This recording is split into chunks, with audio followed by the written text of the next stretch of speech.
Un saludo, bienvenidos a una edición más de Pulso Empresarial en su televisión regional, equipo completo.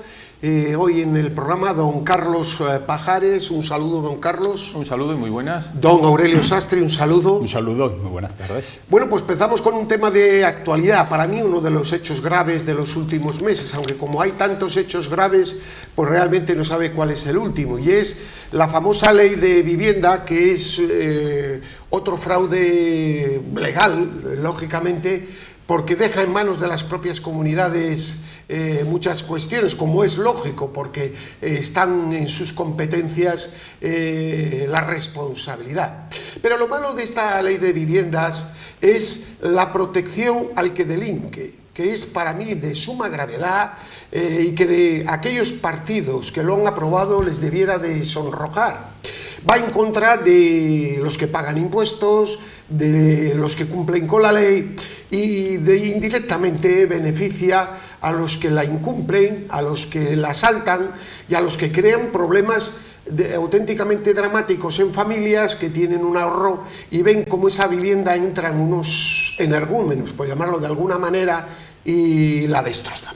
Pues bien, ayer en la votación, que fue muy justa en el Congreso, porque se cayó una parte de los partidos que apoyan al gobierno, solo 9 votos de diferencia, es decir, el PNV, Junts per Catalunya, perdón, Ciudadanos, PP, Vox, votaron Foro Asturias, Coalición Canaria, y solo votó, con perdón, la extrema izquierda,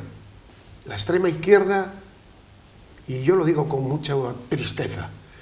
Cuando ayer leía la noticia, digo, esto tiene que ser un error, con el voto del Partido Regionalista de Cantabria, el único. Y Teruel existe, pero esos señores ya van a dejar de existir.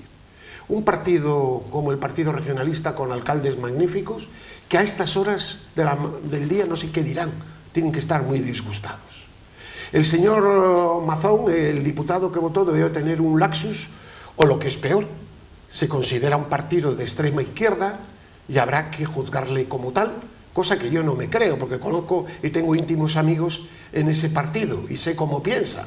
Por eso sé que hoy, a estas alturas, están avergonzados. Están avergonzados muchos alcaldes, gente de orden, gente de bien, que ven que su partido vota con la más extrema izquierda, con el Batasuna, con todo lo, bueno, peor de lo peor, esta ley. Yo no sé si ha sido un voto unilateral del señor Mazón o lo ha consultado a su dirección. Allá ellos, y me supongo que los ciudadanos les pedirán alguna responsabilidad. Don Aurelio Sastre, la ley de vivienda.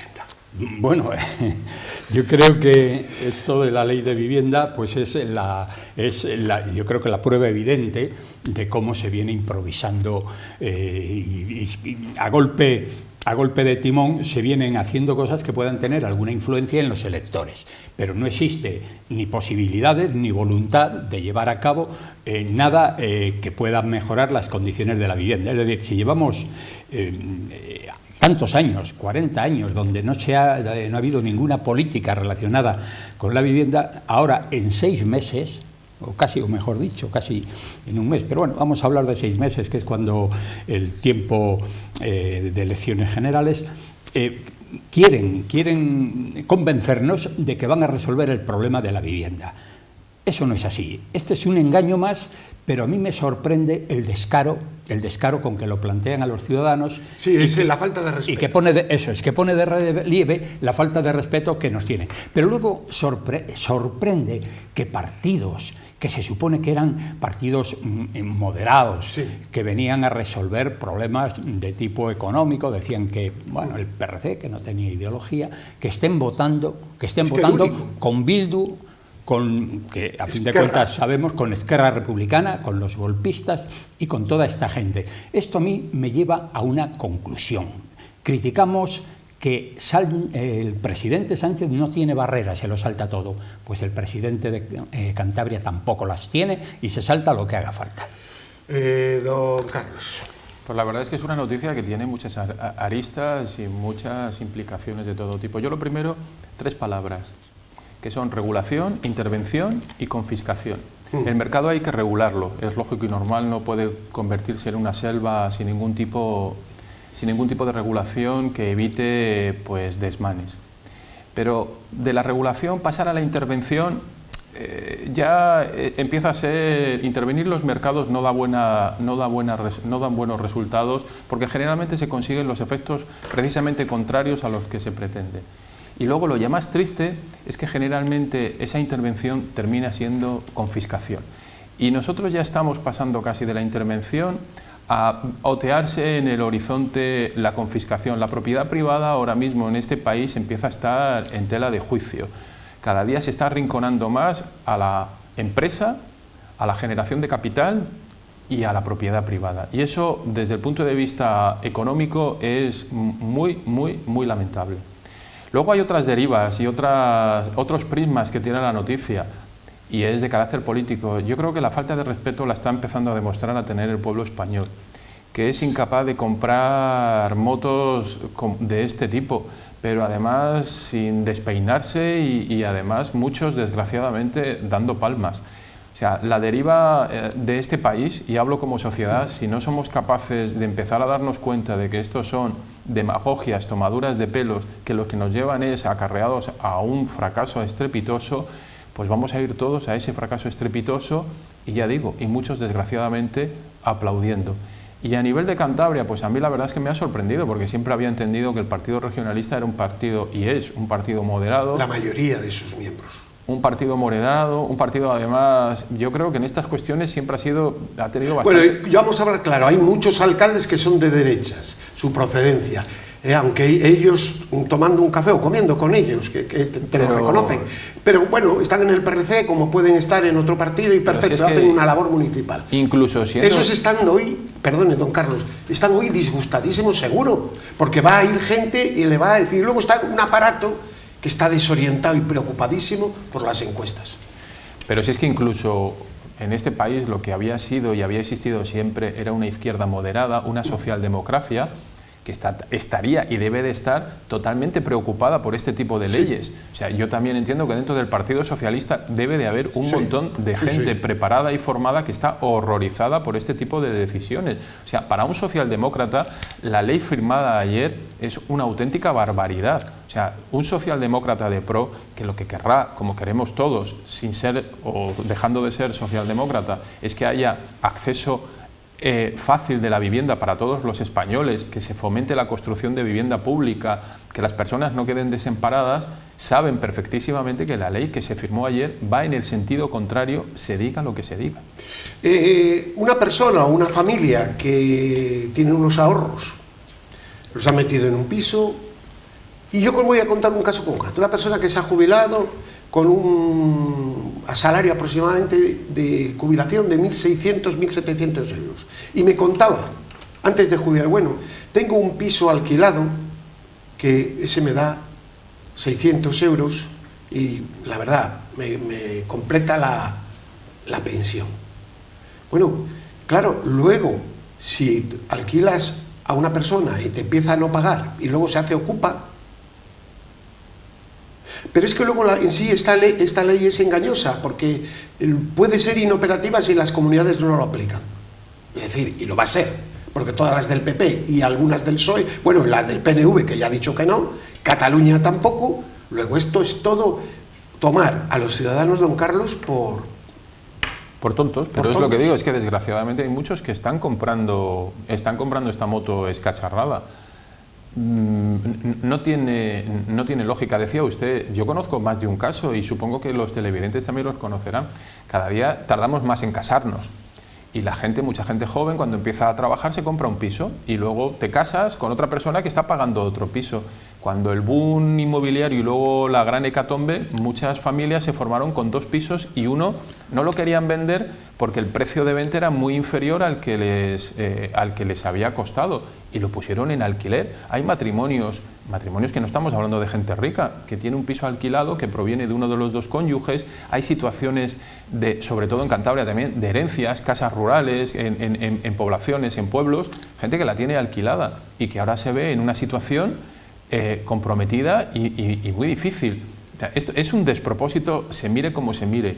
Y curiosamente ahora el a usted gobierno... le trasladan a un sitio, cierra su casa porque se va a trabajar a Madrid. ¿Sí? Y resulta que entran unos personajes allí, se la destratalan, etcétera, etcétera. Y eso, para luego poderles echar, etcétera, etcétera, etcétera, bueno, tiene que demostrar usted, es usted el que tiene que demostrar. Bueno, yo creo que esto es... Usted tiene que demostrar que es el propietario. Usted tiene que demostrar que no hay un contrato de alquiler. Y usted tiene que demostrar que las personas que están ocupando el piso no lo necesitan y no están en una lisa situación y de llanamente, perdone, porque aquí ya empezamos a ser adultos, ajo y agua. A la hora de votar, que la gente se dé cuenta. Y que ya sabe que los engaños no pueden ser. Y vamos a ver si hacemos de esta sociedad una sociedad adulta, en todos los sentidos. Don Aurelio, ¿alguna cosa al respecto? Porque veía que estaba tomando nota, le veía indignado. No, sí, no, estaba, es que era sobre un tema que había visto hoy en la prensa y que, bueno, no era... pero, con respecto al tema de la vivienda, yo creo que hay que partir. Lógicamente entramos al trapo de cada ley que se hace, sí. Hablamos, se analiza, se destripa, se saca todo lo malo que tiene y son tantos los despropósitos que uno va tapando el anterior. Es decir, todo lo que viene haciendo en materia legislativa este gobierno está en la misma dirección. La destrucción de la situación, de la convivencia del país, del futuro del país, de la economía del país, todo está, y además todo, yo diría que respaldado por un autoritarismo que es inconcebible en una democracia. Entonces, ahora se acaba de tapar la ley, se ha corregido, se ha rectificado, el PP ha intervenido, del sí es sí, una cosa de esa me parece que es la terminología. Se ha tapado eso, que ha sido escandaloso. Pero ahora, ¿qué hacen para tapar todo eso? Nos sacan una ley de vivienda que se han inventado porque saben que entramos al trapo de todo eso. ¿Esa ley quién la ha hecho? Pues la está haciendo los que quieren la destrucción de este país, de la convivencia, de la armonía y de las posibilidades de vida de la gente. La ha hecho Bildu. O sea, esa ley la ha hecho Bildu con Podemos. Es el comunismo destructivo que viene haciendo de este país, pues no sé, una deriva, y que luego estamos viendo a la sociedad...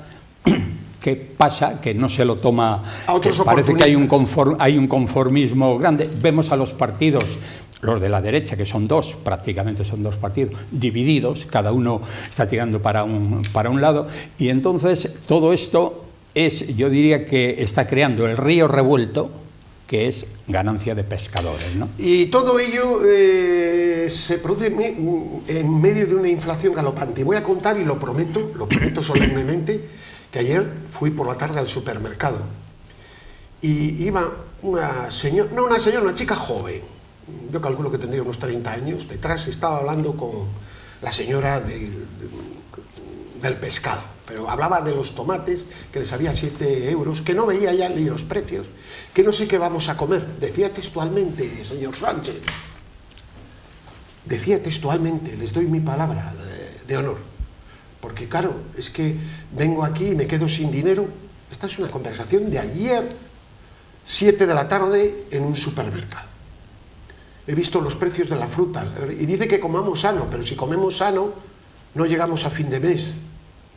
Esta es la realidad que estos personajes, que cobran la mayoría en torno a los 100.000 euros, que viven en el coche oficial, que luego tienen, algunos de ellos, empresas paralelas, con su patrimonio para tener las casas, el gran chalet que tiene, por ejemplo, la señora Calviño alquilado para luego vivir en la casa del ministerio. Es decir, esta gente que es realmente capitalista de verdad nos cuente mentiras todos los días en el Parlamento. Y para aquellos que, haciéndose pasado por medio de moderados cuando interesan, son palmeros, aplauden esta situación dramática que está viviendo el pueblo español. Esta es la auténtica realidad, mientras la deuda pública nos está haciendo cada vez más pobres. Acaba de salir hoy por la mañana el dato, la inflación se vuelve a despertar, un 4,1% en el mes de abril, último dato de ahora. Por eso me saco lo de ayer, la conversación de ayer. Claro, si el señor Sánchez, todo es gratis total, etcétera, etcétera, pues tiene que hablar de otras cosas. Don Carlos. Sí, y todo se está manteniendo gracias a los fondos que llegan de Europa, que no hay que devolver, a los miles de millones que están llegando y que han llegado, que no hay que devolver, digo, porque los fondos de Next Generation tenían dos tramos, uno que son a fondo perdido para el Gobierno de España y otros que son los que no se están ejecutando, que iban destinados al tejido productivo y de los que no ha llegado nada. Y estamos viviendo esa ficción en la que está llegando un dinero que no hay que devolver, que se está insuflando a la economía un dinero ficticio que dejará. Ya Europa ha empezado a decir que... Alemania y Holanda han dicho que se acabó. Hayan empezado a decir que no. Sí es cierto que ya no hablan de devolución de la deuda, ni lo único que hacen es hablar de bajar el déficit público, el gasto público, que el gasto público no es que lo vayan a bajar, lo que van a bajar es el déficit a base de subir más los impuestos, que es lo único que sabe hacer este gobierno. Cuando deje de llegar ese dinero, cuando nos suban los impuestos todavía más para bajar ese déficit, ese déficit público, vamos a ver en qué situación lamentable nos encontramos. Si ahora, con esa inyección de dinero, nos estamos viendo en serias dificultades, ¿qué va a pasar cuando ya no esté? Yo creo que... La conversación es que me vino, digo, pues esto lo voy a llevar al programa mañana, si Dios quiere, porque era la calle misma. Sí. Les doy mi palabra de honor. Sí. Yo callado, no digo ni palabra. No, yo creo que es la táctica que se viene siguiendo. Yo creo que hoy el gobierno, concretamente Sánchez, que es quien marca la pauta de todo ello, todos los demás están absolutamente supeditados a lo que él diga. No hay un PSOE bueno ni malo, hay el PSOE de Sánchez, y el resto está, y se acabó. Lo hubo. Yo conozco gente del PSOE maravillosa. Pero hoy no pintan claro, nada, han sido totalmente barridos. O sea, hoy puede salir Alfonso Guerra diciendo algo de vez en cuando, Felipe González, pero todos se vienen sumando al carro. La gente, ya sabe usted, que acude siempre en ayuda del vencedor. O sea, esto, sí, hasta que luego dirán que no. Bueno, luego salen excusas y se ven que las cosas pueden cambiar, pero todavía están en la duda porque ven pues eso, que la situación todavía puede... Hay una cosa que es característica de este gobierno y sobre todo de este presidente, y es que cuando tiene unas elecciones a la vista, promete la luna. Aquí tenemos, yo no voy a pactar, ni con Bildu, estaría loco, se lo digo 10 veces, si quiere le digo, no voy a pactar, se lo digo 10 veces si usted quiere, no voy a pactar con Podemos porque yo no podría dormir, serían 2 gobiernos, no son 2, son 3 gobiernos. Miente todo eso y al día siguiente, cuando la gente le ha dado su voto, al día siguiente se la juega. Esta es la táctica que quiere seguir ahora. Está prometiendo la luna, promete la causa, pero preparémonos si tiene alguna fuerza después de esta elección, que yo creo que no, la gente pienso que no puede ser tan tonta. Pienso que no puede ser tan tonta, ¿no? Pero si tiene esa posibilidad, y vamos, por una posición tan remota de que ganase estas elecciones, preparémonos. Bien, los españoles, recoge el diario El Economista, pagamos casi un 39,5% de nuestro salario de media en impuestos. Eso supone 5 puntos más que la media de salarios de la OCDE, lo que decía don Carlos.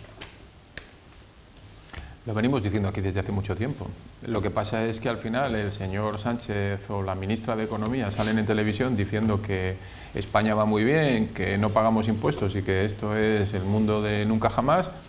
Y desgraciadamente da lo mismo lo que digamos los demás y lo que digan los datos, que son los datos. Y la economía lo que tiene es que al final es una ciencia donde hay datos que son incuestionables, como el déficit público, la deuda pública, la inflación.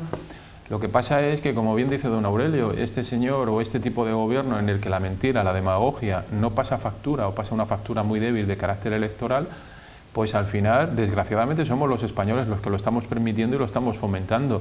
Lo lógico y lo normal en una situación como la que estamos viviendo en otros países europeos, si ha pasado ahora en Finlandia, cuando la socialdemócrata ha perdido el gobierno simplemente porque ha gastado un poquito más de lo que en principio los finlandeses han entendido que tenía que haberse hecho con el gasto público y ha perdido las elecciones. Aquí debería de haber un calamitoso resultado electoral y, sin embargo, las encuestas, aun no siendo buenas, no son calamitosas ni muchísimo menos.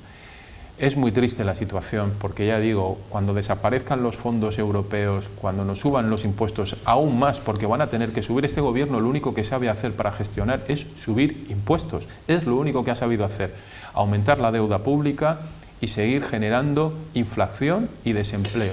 Y dolor, porque uno está a gobernar para facilitar la vida, pero lo que es inquietud en las familias. Alguna cosa al respecto, porque mire, en todo esto que está sucediendo hay algo que se nos escapa del suicidio económico de Occidente.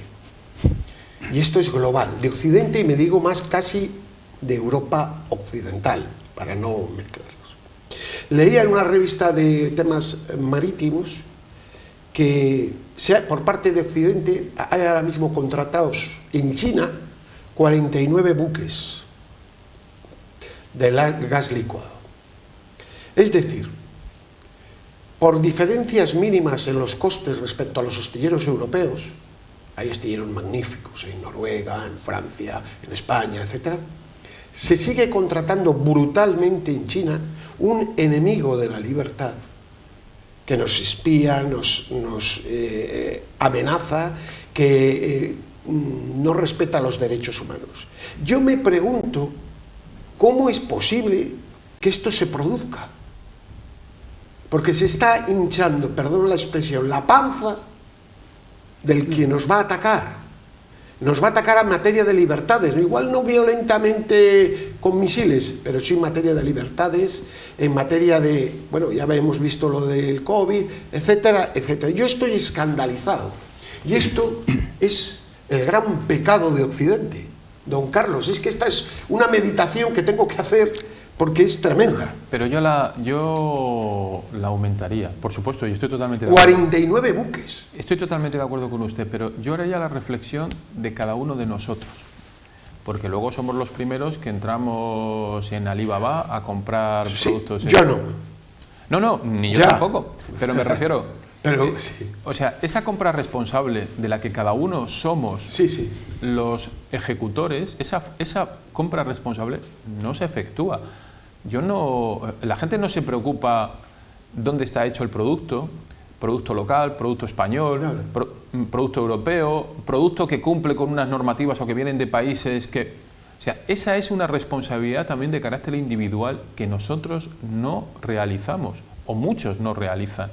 Entonces, viendo las grandes compañías o los gobiernos, la poca sensibilidad que existe por la población por estos temas, ¿cómo les vamos a exigir esa sensibilidad que luego es nosotros... un suicidio económico de Occidente. Por supuesto que sí, pero es un suicidio que nosotros realizamos día a día de una manera consciente cuando vamos a hacer una compra. Empecemos a hacer una compra responsable. Yo, desde luego, a eso animo.